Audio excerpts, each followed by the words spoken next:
Fala galera, seja bem-vindo ao canal Gui Teles na área. Vamos lá para mais um dia de análise do mercado cripto. Hoje vamos analisar um pouco do price action, porque eu quero comentar sobre a falência, da BlockFi. Ontem foi anunciado a solicitação do capítulo 11, que é recuperação judicial no Brasil. Eu quero dar uma comentadinha em cima disso, vamos ver como que o preço se comportou em relação a essa notícia tão negativa, beleza? Se você não é inscrito no canal, eu te convido a fazer parte do canal. Aqui eu trago um mega conteúdo todos os dias da semana, principalmente quando eu falo sobre análise on-chain. E hoje eu vou te mostrar uns gráficos diferentes na análise on-chain que eu tenho certeza que você não encontra por aí, beleza? Caso esse conteúdo faça sentido para você, deixa seu like para dar aquela força também, para eu saber que o conteúdo está sendo relevante. Bom, mas chega de papo, bora ver o que a gente quer saber, né? Se a gente olhar aí ontem, cara, em várias mídias, até no The New York Times, a gente teve o anúncio da falência, da BlockFi, que foi exatamente a solicitação do capítulo 11 aqui nos Estados Unidos. É uma recuperação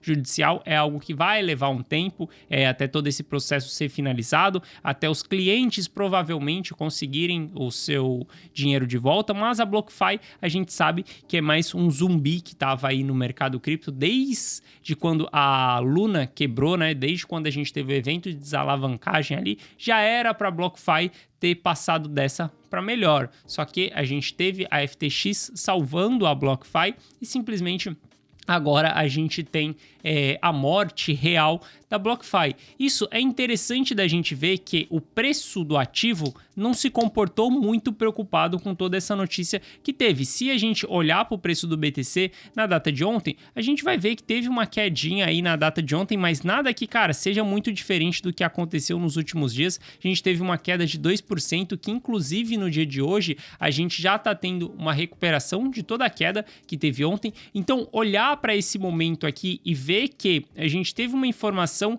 negativa ontem, na data de ontem, e o preço não se movimentar tão para baixo é interessante, porque isso nos mostra que a gente já precificou muitas das falências que a gente pode ter por aí. A poeira da FTX está baixando, do colapso da FTX está baixando, só que eu não acho que ainda acabou. A gente vai ter outras baleias aparecendo mortas ao longo do caminho. Cara, a gente tem notícia de que Grayscale pode quebrar, de que Grayscale pode quebrar, de que a gente tem a Gemini também que pode quebrar, a Genesis pode quebrar, o grupo DCG pode quebrar. Agora a gente tem novas notícias que é o WBTC, porque a Alameda Research imprimiu um monte de WBTC, mintou um monte de WBTC, não imprimiu. Só que a gente começa a ter várias e várias notícias negativas.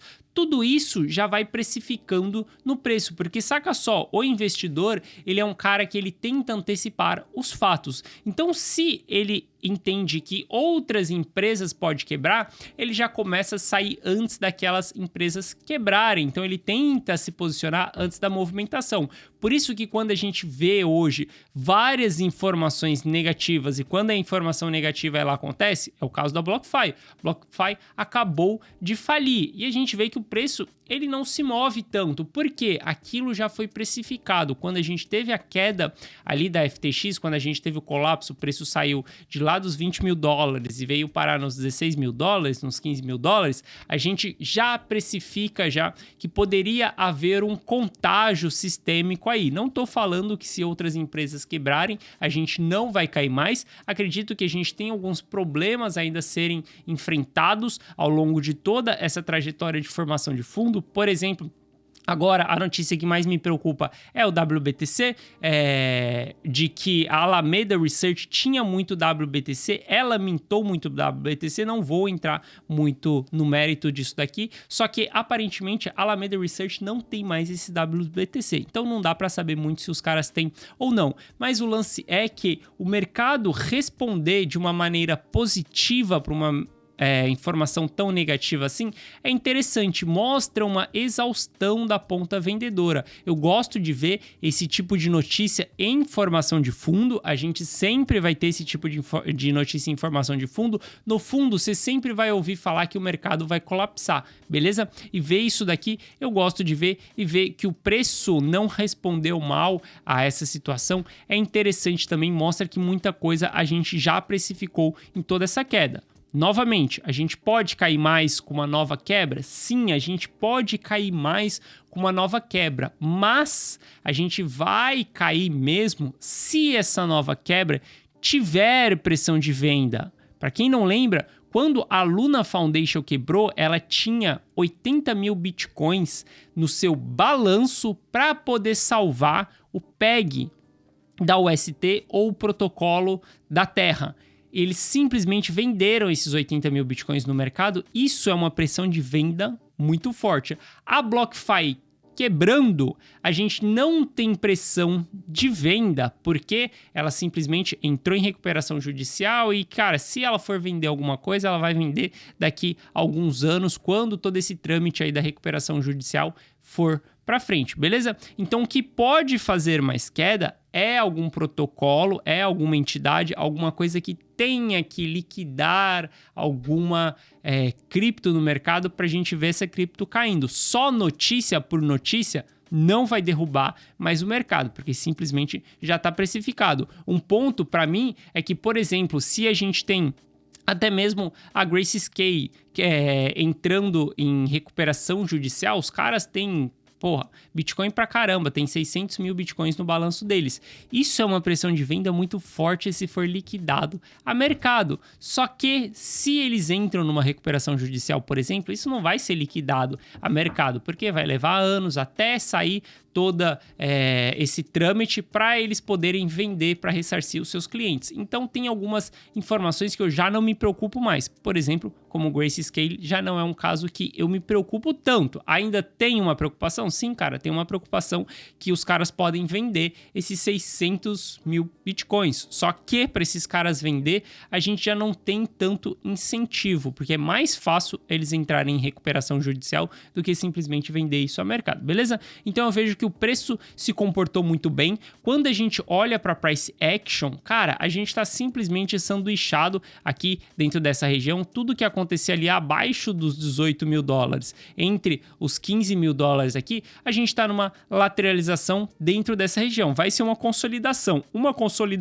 ou para uma alta lá na frente, ou uma consolidação para uma baixa lá na frente. Então, cara, se você tá indeciso, não sabe o que fazer, não tem tanta segurança de entrar no mercado, eu, por exemplo, sou um cara que estou tomando mais risco, porque eu entendo mais do mercado e eu tenho estômago para tomar esse risco nesse momento. Então, eu tô comprando. Mas se você não é um tipo de pessoa assim que queira tomar esse tipo de risco, cara, espera o preço sair de dentro dessa região aqui, deixa o preço sair, deixa ele lateralizar quanto tempo ele precisar lateralizar aqui, deixa ele romper, confirmar o seu rompimento e aí você entra em uma posição compradora. Caso ele faça seu rompimento para baixo, cara, simplesmente continua fora do mercado, continua assistindo só o mercado, beleza? Isso daqui não é uma recomendação de investimento, é como que eu me comporto nessa situação. Beleza? Então, olhar para o price action do BTC nesse momento não adianta muito,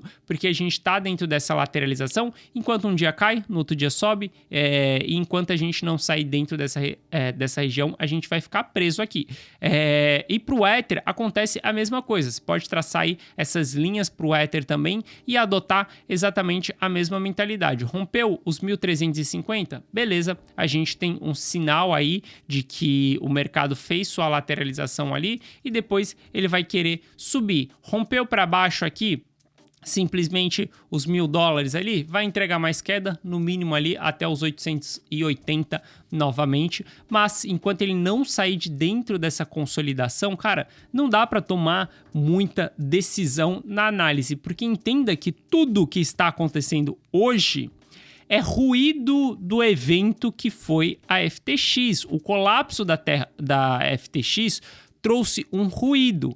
Leva tempo para esse ruído passar, leva tempo para essa poeira baixar e para o mercado começar a buscar novas narrativas. Então não adianta ficar tentando muita coisa, analisar muita coisa nesses períodos de ruído, porque a gente ainda tem uma incerteza pairando. Parece que muita coisa já foi precificada do contágio da FTX. Parece que muita coisa já foi simplesmente precificada, principalmente quando eu olho para o evento da BlockFi quebrando e o mercado não se movimentando tanto para baixo, beleza? Mas se você tem menos estômago aí, mais novo no mercado, cara, simplesmente espera, senta, relaxa, deixa o mercado andar, deixa o mercado lateralizar e lá na frente, com uma confirmação, você toma uma decisão melhor, beleza? Quando a gente olha para a destruição das moedas, né, destruição da idade das moedas, para quem não sabe, as moedas elas têm idade e a idade ela é contada dentro da sua carteira. Quando você transfere, você mata a idade da moeda e ela começa a contar de novo dentro de outra carteira. Isso daqui não é a idade da mineração, tá? É a idade da moeda parada na sua carteira. Olha só como que a gente tem destruição de moedas muito antigas no topo do mercado, né? Essas regiões vermelhas são regiões onde moedas antigas estão sendo muito transacionadas, né? Isso nos mostra uma distribuição. E olha só, quando a gente tem o nosso bear market ali, as moedas que vão movimentando ao longo do bear market são moedas mais jovens. A média ali é a moeda mais verde, né? Essa barra mais verde. E veja só que lá em 2018... quando a gente teve exatamente... ficou ruim o gráfico aqui. Exatamente quando a gente teve ali a queda dos 6 mil dólares para 3 mil dólares, a gente teve um volume maior de moedas mais antigas, né, sendo movimentadas no mercado. Isso daqui é um evento de capitulação, tá? Desistência. As pessoas saem mesmo do mercado, então a gente vê claramente esse movimento de desistência aqui. E quando a gente olha para o nosso ciclo, a gente está tendo exatamente nessa última queda, ó, veja que deu uma estabilizada na idade das moedas ali, desde a Terra Luna quebrou aqui, foi a última venda de moeda mais ou menos velha, em média, e aí depois a gente só veio tendo moedas novas. Agora a gente tem um aumento aqui, ó, de venda das moedas velhas, né, das moedas mais antigas. Isso daqui mostra, não tão antigas, né, de médio prazo, média idade. Isso daqui nos mostra que a gente já tá tendo uma estabilidade ali em cima e pode sim ser o nosso evento de capitulação.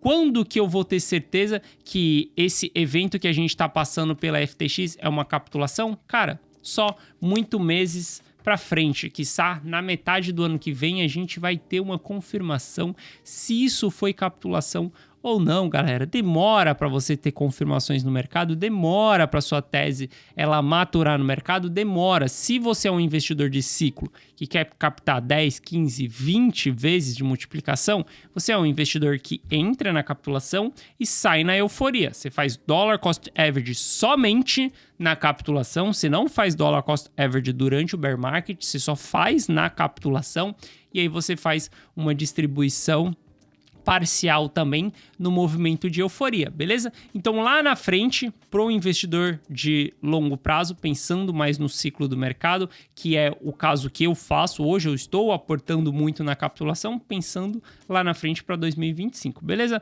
Mas a gente vê que tem uma grande probabilidade desse daqui ser o nosso evento de capitulação, como foi lá em 2018, beleza?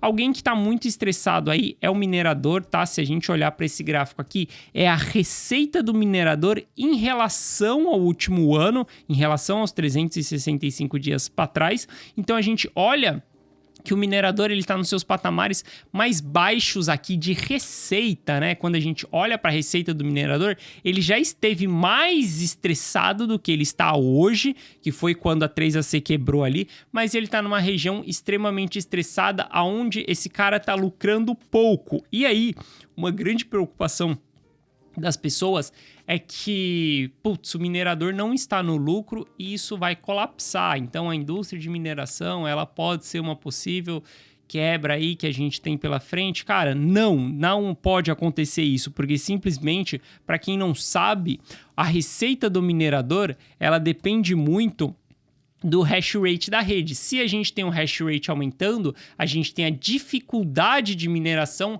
aumentando também, e com o aumento da dificuldade de mineração fica mais difícil mesmo você lucrar. Só que a gente está tendo uma redução do hash rate. Olha só como o hash rate caiu bastante aí com o evento da FTX quebrando, né? Isso daqui mostra que a gente vai ter um desligamento de máquinas nos próximos meses aí, quiçá, nos próximos dias, nos próximos próximos meses, quiçá, e isso daí vai fazer com que a dificuldade da mineração ela diminua também. Dificuldade da mineração diminuindo, os mineradores, alguns, né, conseguem se manter. Obviamente, alguns mineradores vão quebrar, é normal, todo mundo capitula, em qualquer mercado que você for, todo mundo capitula, todo mundo que está envolvido com aquele mercado cripto, por exemplo, cara, todo mundo que está envolvido vai capitular. Então a gente pode ver minerador quebrando sim.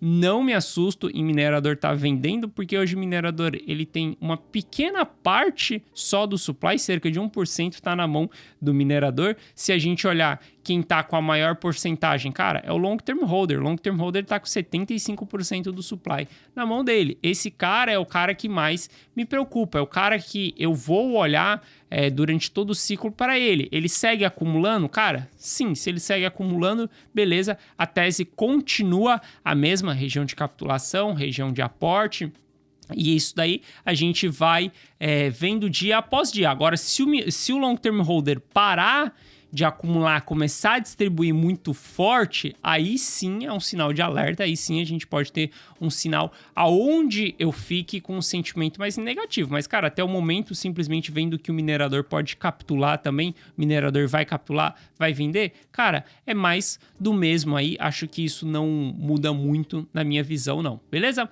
Quando a gente olha aqui, então, o long term holder, ele segue acumulando, né? Se a gente vê aqui, ó, a gente teve uma pequena quedinha nessa métrica aqui nos últimos dias, com o evento da 3AC quebrando, a gente perdeu um pouquinho de supply na mão do long term holder, mas se eu desconsiderar a idade da moeda de 6 a 12 meses, eu estou excluindo o long term holder novato, e aí eu vejo que o long term holder velhaco, ele segue acumulando. Quem vendeu mais aí foi o long term holder novato, e tá tudo bem, sempre o long term holder novato, ele vai vender também. O que eu não quero ver é essa métrica apontando muito para baixo do long term holder velhaco e o preço do ativo caindo. Isso eu não quero ver. Ter uns soluços no meio do caminho, tudo bem, mas se manter durante um longo período para baixo não é legal, isso eu não quero ver, beleza? E quando a gente olha para o supply com mais de um ano, é aonde eu excluo esse supply aí do long term holder novato, né? A gente vê que a gente está tendo um acúmulo sim, as barras verdes aqui, ó, são os acúmulos. Deixa eu só tirar esse daqui, supply. Essas barras verdes aqui, ó, são os acúmulos que a gente está tendo do long term holder. Veja que a gente está tendo um acúmulo diminuído nessa região aqui, mas a gente não tem uma distribuição. Lá em 2018, a gente teve uma distribuição aqui que foi aquele evento de capitulação. Hoje pode ser que essa diminuição já seja o evento de capitulação. Isso daqui a gente só vai saber lá na frente. Mas o meu olhar é pro geral. Quando eu olho pro geral aqui, eu vejo que o long term holder está acumulando. Quando esse cara estiver distribuindo, que são essas barras vermelhas aqui, isso é problemático, isso é formação de topo de mercado. Quando a gente tem um acúmulo, as barras verdes, a gente tem formação de fundo de mercado. Por isso que eu falo para vocês, eu continuo batendo na mesma tese, que abaixo dos 22 mil dólares é região de capitulação. Isso não significa que você vai dar all-in dentro dessa região. Cara, simplesmente vai se expondo aos poucos, vai colocando um pouquinho de capital para dentro, deixa sempre caixa, e aquilo que você vai se sentindo confortável. Se você se sentir confortável e dar all-in e simplesmente tiver estômago para aguentar mais queda, tudo bem, dá, é uma decisão sua. Cada um tem que respeitar o risco que toma, pautado na sua experiência e também pautado em quanto de estômago você tem para ver mais quedas aí pela frente, beleza? Então é isso, galera. Espero que vocês tenham gostado da análise de hoje. Se você gostou, deixa seu like para dar aquela força pro canal. E se você não é inscrito, cara, te convido a fazer parte dessa comunidade. Eu te garanto que em uma semana eu vou te trazer um mega conteúdo aqui. Se depois de uma semana eu não conseguir te convencer, beleza, pode dar um follow aí, não tem problema nenhum. Continuamos sendo amigos, mas eu tenho certeza que eu vou te trazer um mega conteúdo, beleza? Então é isso, forte abraço, tamo junto e eu vejo vocês amanhã. Valeu!